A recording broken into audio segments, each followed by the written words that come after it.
માં યશોદાના ખોળામાં જે બાળક રમે એનું નામ બહુની સંતિ નામાની. આનું એક નામ નહીં હોય, પણ જેટલી આની લીલા વધતી જશે એટલા એના નામ પણ વધતા જશે. એટલે બહુ નામાની સંતિ. પણ અહીંયા સુધી મેં ધક્કો ખાધો છે, એટલે એક નામ માત્ર ને માત્ર એનું રાખવું કૃષ્ણ. અને કૃષ્ણનો એક અર્થ થાય આકર્ષણ. કૃષ્ણ એટલે આકર્ષણ. લાખા પરથી ઘણા બધા દ્વારકા દર પૂનમ ના જાય. જાઓ છો ને? આમાં કૃષ્ણએ તમને કોઈ દી કીધું હાથ પકડીને કે હાલો તમે દ્વારકા પૂનમ ભરવા આવો? આપણે આપણા મનથી જઈએ છીએ ને, કારણ કે ત્યાં જે મૂર્તિ છે એ આકર્ષણ મૂર્તિ છે. એટલે આપણે ન જવું હોય તો એ આપણા હૃદયની ઉમળકો એવો જાગે કે દર પૂનમ ભરવા આપણે દ્વારકા જવું પડે.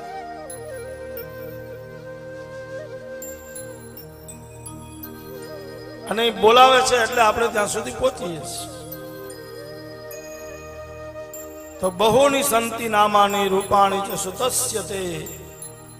આ બાળકનું નામ હું કૃષ્ણ રાખું છું. બાકી જેટલા જેટલી આની લીલાઓ વધશે એટલા એટલા એના નામ પણ વધતા જશે. અને નરસિંહ મહેતાના ભાવથી જોઈએ, હરિ તારા છે હજાર નામ, કયે નામ લખવી કંકોત્રી.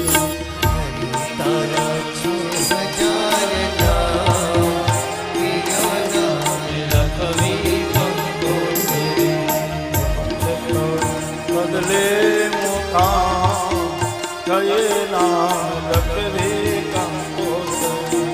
રોજ રોજ બદલે મુકામ કયે નામ લખવી કંકોત્રી. હરિ તારા છે હજાર નામ, કયે નામ લખવી કંકોત્રી. હરિ તારા છે હજાર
બાણસૈયા ઉપર ભીષ્મ પિતામહ સુતા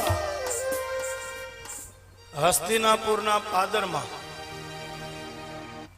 20 મિનિટ ભગવાનને આવતા વાર લાગી, માત્ર 20 મિનિટ.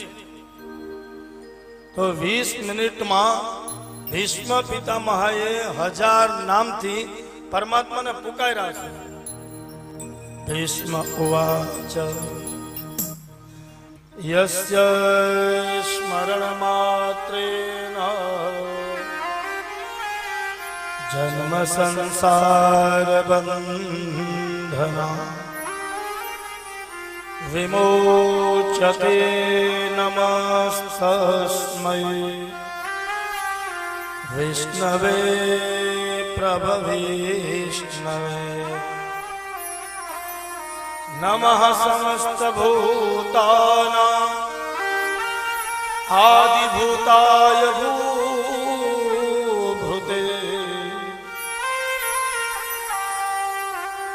1000 ભીષ્મ પિતામહ, અને બીજું ગુજરાતીમાં જોઈએ તો નરસિંહ મહેતા દરરોજ એક નામ બદલે.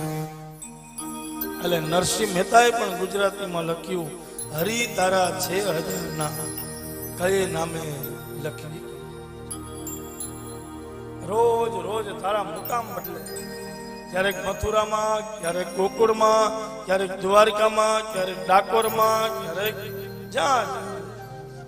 અને હે મારા વાલા, કાઠિયાવાડમાં કોકદી ભૂલો પડને મારા ભગવાન ચોખા ઘીના એવા શીરા ખવડાવું કે સ્વર્ગ ભલાવી દઉં.